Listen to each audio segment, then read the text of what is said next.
Welcome to Courageous Conviction. Remember that Jeff and I record each Saturday 5 episodes. So please hit the like button, subscribe so you catch all 5 episodes. We usually start out with one theme or topic. We have to go down a lot of rabbit holes to really understand it. Some things are more sensitive than others right now, what's going on in the world. So hit the like button, subscribe, and let's jump into this video.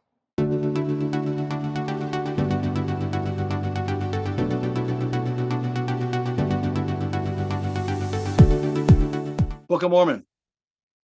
We are not reading it or living up to those standards. We are not seeking to understand it as a church, because if we were, there would not be so much confusion in the church. Our leadership wouldn't have to lower down so far that standard, water it down so much for us as membership.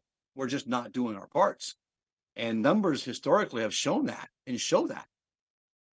Recently, I read something that church is actually strengthening. Maybe that's because people are trying to wake up and see what's going on. And hey, wait a minute. Joseph prophesied about this, and then Brigham followed up with that and elaborated even more on this day when the Constitution hung by a thread, exactly how it would take place. And he would rise up these people, the Lord would rise up. It wouldn't be the general authorities, how the Lord would rise up individuals, political leaders, exactly what he said there, political leaders and leaders of other churches, and the members and people of society would stand up to defend the Constitution. That's what's going to defend it. The general authorities are going to come around later. Now we can understand very likely why, because they are focused on something else right now. They can't defend the Constitution right now. I'm saying this much. When Elder Oaks talked about the Constitution a couple years ago, people down in Ecuador, and even leadership in the 70s, they didn't like it. My state president got it, and he allowed me in my last talk to be able to talk on that talk of Elder Oaks and the Constitution, and he explained why that document extends to all the members of the church, and the law of Zion later to go forward throughout the whole world. All right, let's listen a little bit more here, President Benson, and I'll put the rest down below so you guys can hear the rest. Walter, go ahead a little more. Why we should breed it, he continues.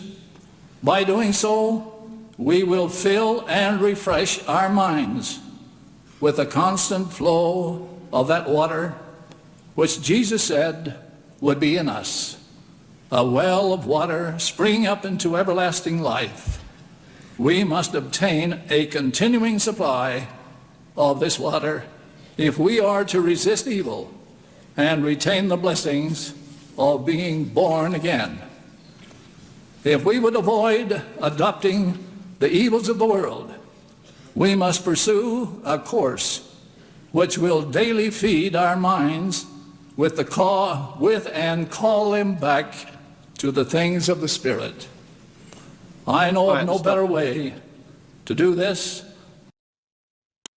So, and I think to conclude here, we'll talk about even what our current general authorities have been really repeating over and over again, and especially our prophet of get with the Spirit. We need to get back on that covenant path. We need to fulfill those 4 covenants we make, and we need to learn more about those other 3 covenants. The first covenant, baptism, we seem to focus on. The next 3 covenants, we seem to just kind of like not really focus on that. What is the law of consecration? What's it mean? And this has nothing to do with Marxism or any branch of Marxism. And our church leaders early on have already declared that. That's why we need to go back and look at that. There are actually letters written by the First Presidency talking about these things and warning us the dangers of espousing this and even tolerating it in the church or even around our societies, and to work towards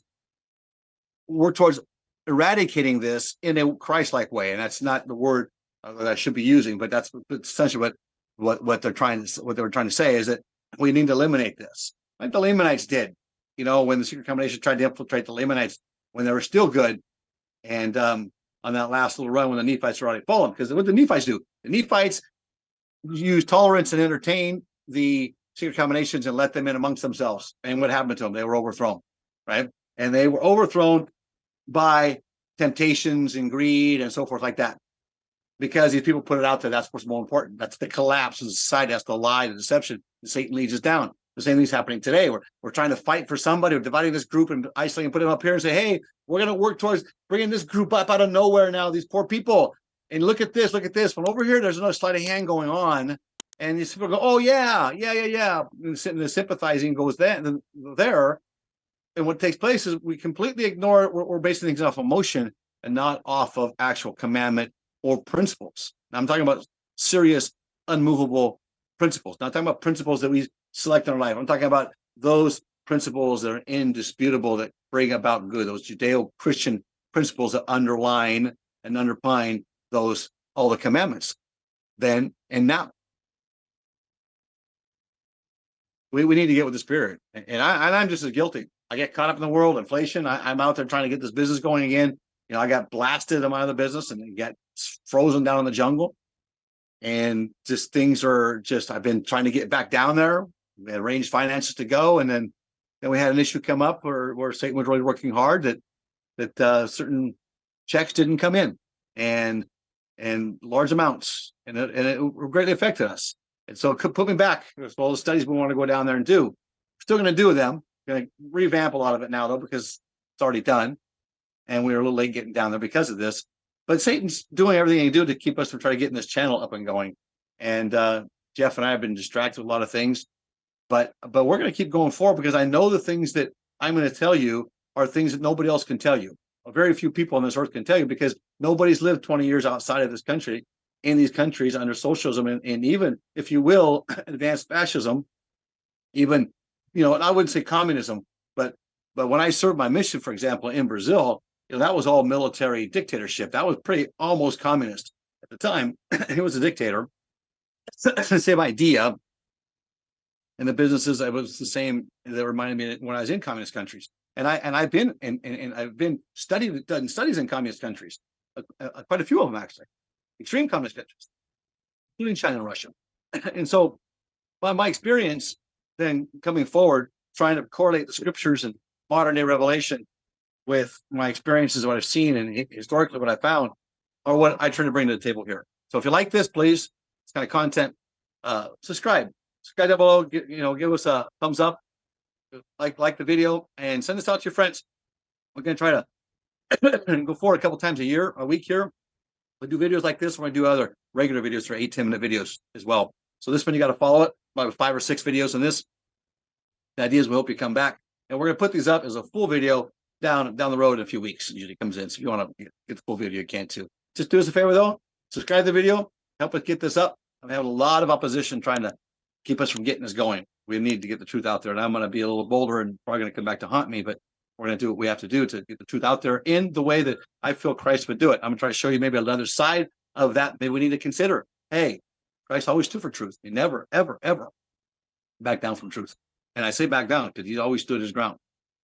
All right. Courage Conviction. See you in the next video.